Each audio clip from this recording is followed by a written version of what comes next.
యోధా పుట్టుక ఎలాంటి టైం లైన్లో జరిగిందో తెలుసా? తన పుట్టుక వాళ్ళ అమ్మగారిలో పెను మార్పును తీసుకొచ్చింది.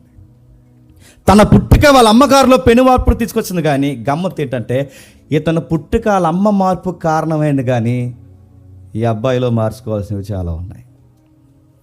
ఏముంది యోధా చరిత్రలో? నచ్చని వైఖరి ఉంది. ఏముంది యోధా చరిత్రలో? భయంకరమైన లక్షణాలు ఉన్నాయి. ఏముంది యోధా చరిత్రలో? కోడలతో పోయే కళ్ళు మూసుకుపోయే పనులు ఉన్నాయి. ఏమున్నాయి యోధా చరిత్రలో? భార్య చనిపోయే సమాధానకు మునిపే, ఈ మాట అంటున్నాను ఏమనుకోకండి, ఎవరు దొరుకుతారా అని తిరిగాడు. వేశ్యకు డబ్బులు ఇచ్చాడు, డబ్బులు లేకపోతే అరువెట్టుకున్నాడు, అరువుకు పోయాడు. ఇలాంటి విషయాలు బైబిల్లో చదివితే ఏమన్నారంటే, ఇది బైబిలా? ఇది ఎవరైనా చదువుతాడా? కోడలతో మామ పోతాడా? మామతో కోడలు పోతాడా? ఇది బైబిల్ అన్నారు. మేము తిరిగేసి ప్రశ్న అడిగితే మీకు నిద్ర రాదు. ఇక్కడ మనుషులే పోయారు. భక్తుడు తానని వెళ్తే దేవుడు వస్తాడంటే ఇంట్లోకి, ఎవరని అడగండి. నదికి పోలేదా అని అడిగిందంట. త్వరగా వస్తాను నీకోసం అన్నాడు. అడిగితే నిలబడగలరా? అరే బైబిల్లో అడుగుతున్నాను, ఉన్నాయి మైనస్లు ఉన్నాయి. ఆ మైనస్లు వ్యక్తుల జీవితాల్లో ఉన్నాయి. అలాంటి విషయాలు దేవుడు ఎందుకు రాశాడు? చదువు. ఏం చదవకుండా 4 లైన్లు దాన్ని పట్టుకొచ్చి అవి తీసుకొచ్చి ఇదిగో కోడలతో మామ వెళ్ళబెట్టి కోడలతో మామ, ఆ టైం ఎప్పటిదే. అది ప్రాచీన తూర్పు సాంప్రదాయాల్లో ఆ ఆచారాలు ఎప్పటివే. అయినా వాటి వల్ల ఆ కుటుంబానికి జరిగిన మేలేంటి? అసలు ఆ యోధా చరిత్ర ఏంటి? ఆయన ఎండ్ ఆఫ్ లైఫ్లో ఎలాంటి రిజల్ట్ వచ్చింది? ఏమన్నా చదివావా? పుట్టుకతోనే అడుగుతున్నారు. పుట్టుకతోనే మనం మంచిగా పుట్టినా అందరూ ఈ రోజు వరకు మంచిగున్నావా? తప్పుడు అడుగులు మన జీవితాల్లో లేవా? మైకట్టుకుని కెమెరా మీద కూర్చుని బైబిల్లో తప్పులున్నాయి వీళ్ళందరి జీవితాల్లో తప్పులు లేవా? అసలు విందాం ఏంటి చరిత్ర అంటే, మీరు జాతక వినండి. ఎవరు యోధ అంటే, పేరు మంచిదే, దేవుడి చేత ఎంపిక చేయబడినవాడు. రాజులు రావడానికంటే ప్రభు అయిన యేసుక్రీస్తు వారు దావీదు లాంటి రాజు రావడానికి మూలకర్తకున్న ఈ వ్యక్తిలో ఏమాత్రం చెప్పుకోదగ్గ మంచి క్వాలిటీస్ మొదటి దశకంలో లేవు. ఏమన్నా ఈయన చరిత్రలు అంటే, యోసేపు గారి యొక్క ఇమేజ్ ఒకసారి మీరు చూడండి. యోసేపును గోతులేసేస్తారు తెలుసు కదా. ఉత్తముడు. ఏ రాహేల్నైతే యాకోబు ఎక్కువ ప్రేమించాడో, ఆ ప్రేమించిన ఆవిడికి పుట్టిన గారాల కొడుకు ఎవరు చెప్పండి? యోసేపు. యాకోబు ఏ రాహేల్నైతే ఎక్కువ ప్రేమించాడో ఆ గారాల ప్రేమికురాలకు పుట్టినోడే ఈ యోసేపు. ఈ యోసేపుని అన్నలందరూ కుళ్ళిపోయారు. ఎందుకో మనకు తెలుసు, చాలాసార్లు మనం విన్నాం. ఆ అబ్బాయి ఇన్ఫర్మేషన్ తెస్తుంటాడు వాళ్ళ చెడ్డ పనులను కూర్చి. రెండోది, ఆ అబ్బాయి కళ్ళన్నీ వస్తే ఆ పోయి కళ్ళకే చెప్తుంటాడు. ఆ కళ్ళని వెంటనే ఇలా గీటు వచ్చేస్తుంటాడు. అని నేను సక్సెస్ అవుతాను అంటున్నాడు రా దేవుడు, నాకు దర్శనాలు ఇస్తున్నాడు, కళ్ళు ఇస్తున్నాడు, రేపు పొద్దు నేను హై రేంజ్లో ఉంటానంట, మీరు అందరు నాకు కింద ఉంటారంటాను. కానీ ఏట్రా పైన ఉంటావా, మేము కింద ఉంటావా? ఆ కళ్ళు వాళ్ళకి నచ్చలేదు, ఎకటంగా అనిపించాయి. వీడు మమ్మల్ని ఎప్పుడు డౌన్ చేసి మాట్లాడతాడని చెప్పి ఆయన మీద అసూయ పెంచుకున్నారు. అంతటికన్నా గొప్ప అసూయ ఏంటంటే, వాళ్ళ నాన్నగారు ఆ అబ్బాయిని ఎక్కువ ప్రేమిస్తాడు. మంచి బట్టలు కుట్టే అబ్బాయికి వేస్తుంటాడు, మంచిగా చూసుకుంటుంటాడు. ఎందుకంటే వాళ్ళ అమ్మ ప్రేమకి గుర్తు ఈ అబ్బాయి. పైగా ఉత్తమ కుమారుడు, ప్రవక్తను కలిగిన వాడు. ఈ అబ్బాయిని చూడలేకపోయాడు. ఆ రోజు ఏం చేస్తారో మనకు తెలుసు, ఈ అబ్బాయిని చంపేద్దామని ప్లాన్ చేశారు. చంపేయడమే, ఇంకా ఏదో స్కెచ్ చేసి లేపేద్దామని మొత్తం ప్లాన్ చేశారు. ఆ ప్లాన్ చేస్తున్నప్పుడు లేపేద్దాం అనుకునే లోపు ఆ గుంపులో నుంచి మోతుబర్లకి పెద్ద మనిషి వచ్చాడు. ఇలా చేయి చూపిస్తున్నాడే, అతడే యోధ. వచ్చి అన్నాడు, వెయిట్, ఈయన చంపేయడం వల్ల మనకి ఏంటి ఉపయోగం? కాస్త మనకి ఏదో ఒకటి ఉపయోగం ఉండాలి. వీడిని చంపేసి చచ్చిపోయాడన్న స్టోరీ మనం క్రియేట్ చేయడం వల్ల మనకు ఉపయోగం ఏమీ లేదు, కానీ అమ్మేద్దాం అన్నాడు. ఇలాంటి బోర్డు సలహా ఇచ్చింది ఎవరు తెలుసా? ఈ యోధానే. యోసేపుని ఐగుప్తీలకి ఇస్మాయేలుకి అమ్మేయడానికి సలహా ఇచ్చిన నాయకుడు ఎవరు? యోధా. గమ్మతుడు చెప్పని ఒక్క పాయింట్ గుర్తుపెట్టుకోండి. ఆ చేసిన ఒక్క పొరపాటే యోధా జీవితాన్ని ఎంటాడేసింది. మనం అనుకుంటాం కొంతమంది దగ్గర 10 రూపాయలు లాగేస్తాం, కొంతమందికి అన్యాయం చేసేసాం, ఒకరి మీద నింద వేసేసాం, మనకి ఎట్లా అడేపు చూసి నవ్వేసాం అనుకుంటాం. కానీ గుర్తుపెట్టుకో, నువ్వు చేసిన గలిబిలి కార్యక్రమం నీ కుటుంబానికి, నీ మెడకి నువ్వు చచ్చేంత వరకు నీకు చుట్టుకుంటుందంటే నువ్వు నమ్మగలవా? యోసేపుని అన్యాయంగా అమ్మేసి ఏం సాధించాడు? ఏమి సాధించడం ఏంటి? ఏమి సాధించడం బాగా వినండి. యోసేపుని ఒంటరి చేశాడు, జైలుకి పంపించాడు, ఒంటరి వాడిని చేశాడు, ఏమీ లేకుండా చేశాడు. దేశం కాని దేశంలో, మనుషులు కాని మనుషుల మధ్య నాన్న వారు లేని దగ్గరికి ఇతను ఇచ్చిన సలహా వలన ఆ నీతిమంతుని తీసుకెళ్ళి బాధకు గురి చేశాడు. యోసేపు ఏ ఏ బాధలు అయితే పడ్డాడో ఎగ్జాక్ట్ అవే బాధలు పడే లెసన్స్ యోధాకు దేవుడు నేర్పించాడంటే మీరు నమ్మగలరా? ఏం జరిగిందో ఒకసారి ఇంకా స్టడీ చేద్దాం. 38వ అధ్యాయం మొదటి వచనం. అదే ఆదికాండం 38వ అధ్యాయం మొదటి వచనం. అదే ఆదికాండం 38వ అధ్యాయం మొదటి వచనం. ఆ కాలమందు యోధా తన సహోదరులు విడిచి తన సహోదరుని విడిచి నడుతున్నాను. యోధా ఆ కాలమందు తన సహోదరులు ఇచ్చి ఏరాను ఒక అదుల్లామణి వద్దకు ఉండుటకు వెళ్ళిపోయాడు నడుతున్నాను. సహోదరుని విడిచి, ఇందాక ఎవరో సహోదరుని, నాన్ని, కుటుంబాన్ని వదిలిపోవడానికి కారకుడిగా ఎవరో కనబడ్డారు. ఈ యోధా. యోసేపు ఒంటరి అవడానికి కారణం ఎవరు? ఈ యోధా. ఇప్పుడు అదే ఒంటరితనం ఎవరికి వస్తుంది? యోధా. అన్యుల మధ్యకి పోయింది ఎవరు? యోసేపు. ఇప్పుడు అన్యుల మధ్యకి పోతుంది ఎవరు? ఏమిస్తామో అవి కోస్తాం. నువ్వు ఎదుటోడిని ఎలా డీల్ చేస్తావో దేవుడు నిన్ను అలా డీల్ చేస్తాడు. వాడి మీద నిందలు మోపావా, నీ మీద దేవుడు నిందలు మోపుతాడు. వాడు 10 రూపాయలు లాగేసావా, నీ దగ్గర దేవుడు 100 లాగుతాడు. నువ్వు అక్కడికి నష్టం కలిగించావా, ఆ నష్టాల రుచి, గాయాలు ఎలా ఉంటాయి ఖచ్చితంగా చూపిస్తాడు. యోధా వెళ్ళిపోయాడు. ఎందుకు ఒంటరి వాడికి వెళ్ళిపోయాడంటే వ్యాఖ్యానాలు చెబుతున్నాయి. అక్కడ ఒంటరిగా వెళ్ళిపోవడానికి కారణం ఏంటో తెలుసా? వాళ్ళ నాన్నగారు ఏడుపుని చూడలేకపోయాడట. ఎవరు వాళ్ళ నాన్నగారు? యాకోబు గారు. ఎందుకు ఏడుస్తున్నారు యాకోబు గారు? ఆ యోసేపు గుర్తు వస్తున్నాడు, ఉత్తమ కొడుకు గుర్తు వస్తున్నాడు. తట్టుకోలేకపోయాడు. తనకు అపరాధ భావం ఎక్కువైపోయిందంటే, గిల్ట్ స్టార్ట్ అయిందంట. నా వల్లేరా నా తమ్ముడు కనబడకుండా, మా నాన్న ముందు లేకుండా పోయాడని చెప్పి బాధపడి ఏమాడు తెలుసా?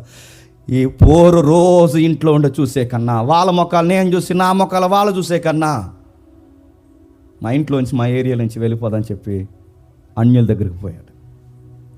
యోసేపు ఐగుప్తి అన్యుల్లోకి పోయాడు. యోధా చెప్పండి, అదుల్లా అని అన్యుల కుటుంబంలోకి పోయాడు. అదుల్లా అంటే ఏంటో తెలుసా? బాగుండి. అదుల్లా అంటే ఏంటో తెలుసా? దొడ్డే అని అర్థం. యోసేపుని తీసుకెళ్ళి గోతులో పడేశారు. యోధాని తీసుకెళ్ళి దేవుడు చెప్పండి దొడ్లో పడేశాడు. ఆ మాట మీకు అర్థమవుతున్నాయా? యోసేపుకి ఏదైతే ఇచ్చాడో ప్రతిదీ దేవుడు రిపీట్ అయ్యేలాగా చూశాడు. ఈ ఏరియాలోనే పెద్ద పెద్ద గృహాలు ఉంటాయి, ఆ గృహలోనే వీళ్ళ నివాసాలు ఉంటారు. ఇతను తీసుకెళ్లి గోతులో పడేస్తారు. అదుల్లా గృహలో దావీదు గారు ఉంటాడే, ఆ ఏరియా తెగల్లోకే పోయాడు. కానాను తెగల్లోకి పోయాడు, అక్కడ ఉన్నాడు. ఇంకా మీకు అర్థం కావాలంటే సందర్భం కాకపోతే చెప్తున్నాను. అసలు అదుల్లామ గృహ దగ్గర దావీదు గారు తలదాచుకుంటాడుగా, ఆ ఏరియాలోనే దావీదు గారు 57వ కీర్తన రాశాడు. ఆ ఏరియాలో, ఆ గృహలోనే 147వ కీర్తన రాశాడు. అయితే ఇక్కడ దావీదు గారు రాస్తున్న ఏరియా గృహ, ఇక్కడ ఈ వ్యక్తి వెళుతున్నది గృహ కాదు, వ్యక్తి. ఆ వ్యక్తి దగ్గరికి పోయాడు. ఆ వ్యక్తి దగ్గర పోతే అమ్మాయి ఉందట.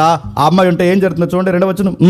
అక్కడ సూయాను ఒక కనానీన కుమార్తెను యోధాను చూసి ఆమెను తీసుకొని ఆమెతో పోయాను. అదుల్లామని వద్దకు ఉంటుటకు పోయాను. అక్కడ పోయినప్పుడు సూయాను ఒక వ్యక్తి ఉన్నాడట.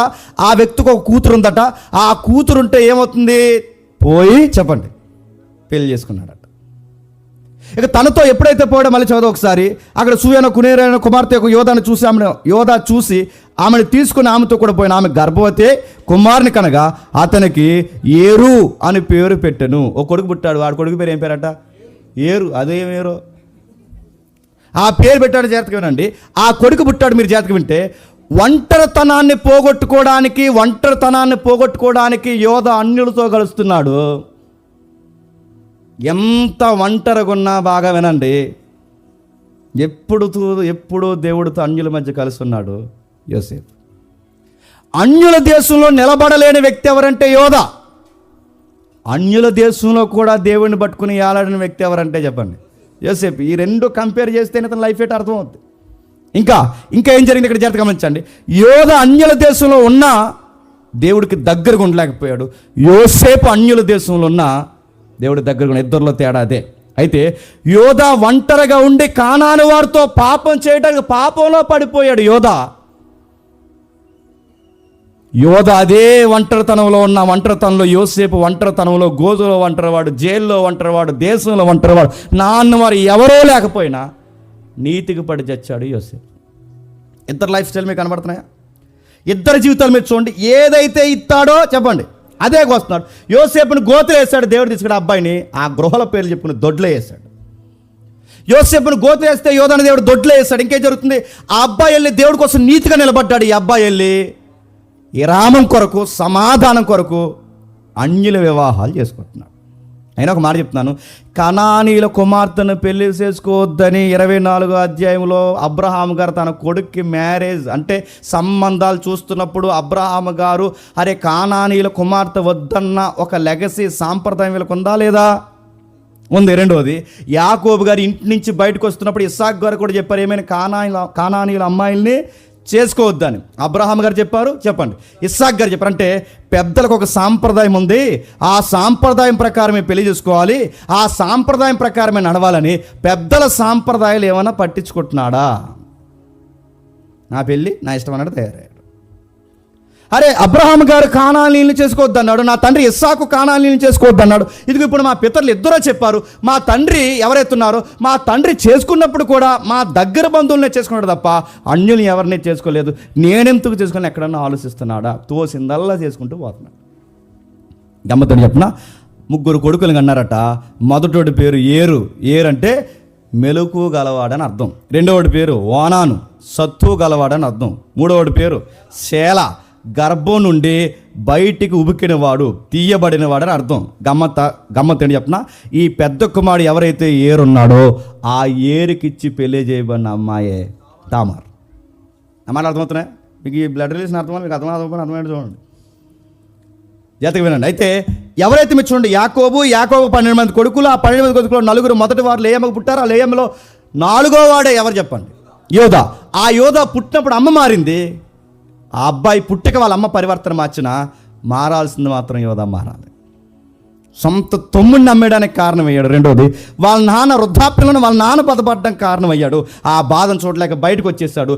ఎక్కడైనా యోసేపు నమ్మేసి రూపాయి సంపాదించి సుఖపడినట్టు మీకు ఏమన్నా కనబడుతుందా?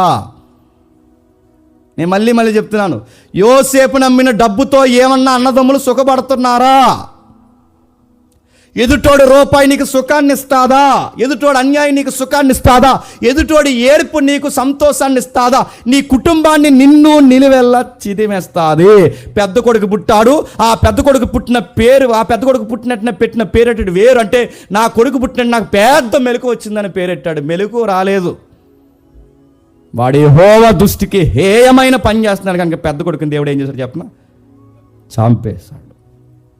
పెద్ద కొడుకు ఎప్పుడైతే చనిపోయాడో చనిపోయిన వెంటనే అరే ఇంకా పెళ్ళై ఇంకా సంవత్సరాలు దాటక మునిపే కొత్తగా వచ్చిన కోడళ్ళ కళ్ళ ముందే ఏమైపోయింది చెప్పండి?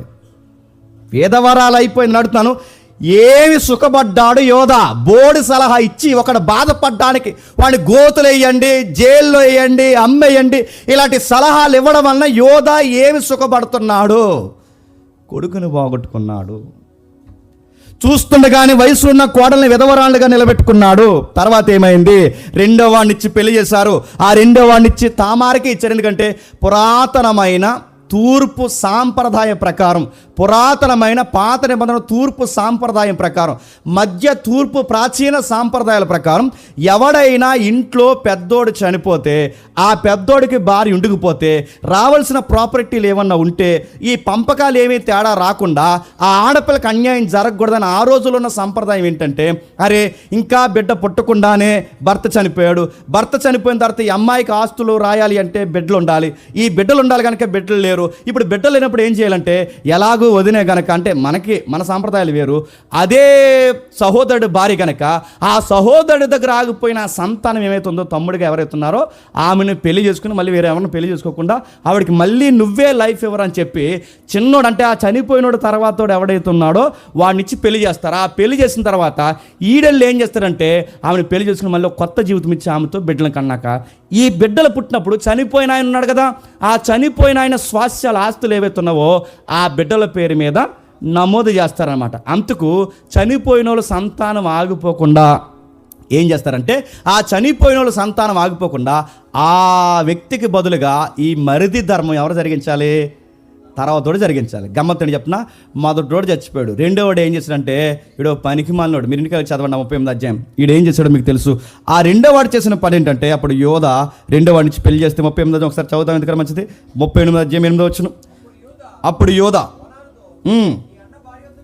నీ అన్న భార్య వద్దకు వెళ్ళి ఉమ్, నీ అన్నకు సంతానం కలుగజేయమని చెప్పాను. ఉమ్, ఓనా నా సంతానం తనది కానేరదని ఎరిగి ఉమ్, ఆమెతో పోయినప్పుడు ఉమ్. తన అన్నకు సంతానం కలుగజేయకున్నట్లు ఏంటట? తనతో పోయినప్పుడు తన అన్నకి సంతానం కలగకుండానట్లు తన రేతస్సును నేలను విడిచిన వాడు చేస్తున్న దుర్మార్గమైన పని చూడండి. నిజానికి అక్కడ మనం గమనించాల్సిన వీడు చెప్తున్నా, వాళ్ళ అన్న స్వాస్యాన్ని కొనసాగించాల్సింది ఎవరు? వీడు. ఇప్పుడు నేను తీరా ఈవిడితో బిడ్డలు కన్న తర్వాత ఆ పుట్టిన బిడ్డలు నా అకౌంట్లోకి రారు, మా అన్న అకౌంట్లోకి వెళ్తారు. అన్న అకౌంట్ నేనెందుకు ఫుల్ చేయాలని చెప్పి ఈ మాట అంటున్నాను, ఏమనుకోకండి. ఆమెతోనట సెక్స్ చేశాడు కానీ బిడ్డల కండానికి ఇష్టపడకుండా ఏం చేశాడంట, ఆ స్పెర్మ్ ఏదైతే ఉందో నేలను వదిలేశాడట. రిపీట్గా చేస్తున్నట్ట. దేవుడు ఇది చూశాడు. అరే మీరు పెట్టిన సాంప్రదాయాల ప్రకారం, ద్వితీయోపదేశకాండంలో ఉన్న ప్రకారం నేను రాయించిన ఆజ్ఞను మీరు మీరి నువ్వు ఎంత ధైర్యంగా ఎలా పని చేస్తున్నారని దేవుడు ఏం చేశాడంట, ఆ రెండో వాడిని కూడా చెప్పండి చంపేస్తాడు. మీకు ఏమర్థం అవుతుంది చెప్పండి? యోధా ఏమన్నా ఎక్కడైనా సుఖపడతాడు? ఇంట్లోంచి పోయాడు, తండ్రి దగ్గర నుంచి పోయాడు, అన్యుల్లోకి పోయాడు, ఇంకా బాగానండి మొదటి కొడుకు పోయాడు, ఇప్పుడు రెండో వాడు పోయాడు. ఎంత చూసినా కోడల జీవితం పోయింది. ఇప్పుడు మూడో వాడు ఉన్నాడు. ఈసారి రెండో వాడు చనిపోయిన మళ్ళీ మరుదరం ఎవరు జరిగించాలి? తర్వాతోడు జరిగించాలి శాల. ఇదంతా ఎక్కడ ఉంటుందంటే, ఈ ధర్మం జరిగించాలని లా ఎక్కడ ఉంటుందంటే మీరు ఇంటికి వెళ్ళి చదవండి. ద్వితీయోపదేశకాండం 25 అధ్యాయంలో ఉంటుంది. ఇంటికి వెళ్ళి చదవండి, ఇప్పుడు తీకండి. ద్వితీయోపదేశకాండం 25 అధ్యాయం 5 నుంచి 6 వచనాల్లో ఎవరైనా కుటుంబంలో పెద్దోడు చనిపోతే రెండో వాడు మరుధర్మం జరిగించాలి. మరుధర్మం అంటే ఆయనకి సంతానోత్పత్తి జరిగించాలి. అది తూర్పు ప్రాచీన సాంప్రదాయపు అలవాట్లు. మొదటోడు వెళ్ళిపోయాడు, రెండో వాడు చనిపోయాడు, ఇప్పుడు మూడో వాడు ఉన్నాడు. ఈ టైంలో జాగ్రత్తగా వినండి. మూడో వాడిని ఏం జరుగుతుంది చూడండి. అదే 38 అధ్యాయం 9 వచనం. ఓనా నా సంతానం కానేరదని ఎరిగి ఆమెతో పోయినప్పుడు తన అన్నకు సంతానం కలుగజేయకున్నట్లు చదువు. అలా బ్రేక్ చదువుతావే, నెట్వర్క్ స్లోగా ఉందా? చదువా. 11 వచనం. మూడో వాడు కూడా అన్నల వలె చనిపోతాడని చెప్పి తామారుతో ఆయన చెప్పిన పచ్చి అబద్ధం ఏంటంటే, వీడికి ఇంకా వయసు రాలేదు, వయసు వచ్చిన తర్వాత ఇస్తామమ్మా ఆయన అమ్మాయికి అబద్ధం చెప్పి ఎక్కడ పంపించాడట? వాళ్ళ నాన్నగారింటికి పంపించాడట. వీడికి ఇంకా వయసు రాలని చెప్పి వాళ్ళ నాన్నగారింటికి పంపించాడు. మీరు జాగ్రత్తగా చూడండి. అంటే అక్కడ ఏమర్థం అవుతుంది చెప్పండి? యోధాలో ఒక తెలియని లోక సంబంధమైన మూఢనమ్మకాలు ఒక నమ్మకం ఏంటి? ఈ అమ్మాయి వల్లే నా కొడుకులు చచ్చిపోతున్నారు అనుకున్నాడంట. నా కొడుకులు తొంటరి ఎదవలు అనుకోవట్లేదు, చెప్పండి. మా ఎదవలకు తిరం లేక చచ్చిపోతున్నారు అనుకోవట్లేదు. బాగానండి. పెద్దోడు యెహోవా దృష్టికి ఏంగానే ఉన్నాడు, రెండో వాడు యెహోవా దృష్టికి ఏంగా ఉన్నారు. ఎందుకు చేస్తున్నారు? దేవుడికి వ్యతిరేకమైన పనులు చేస్తున్నందుకు చేస్తున్నారు. కానీ ఇతను మూఢనమ్మకం ఏంటి?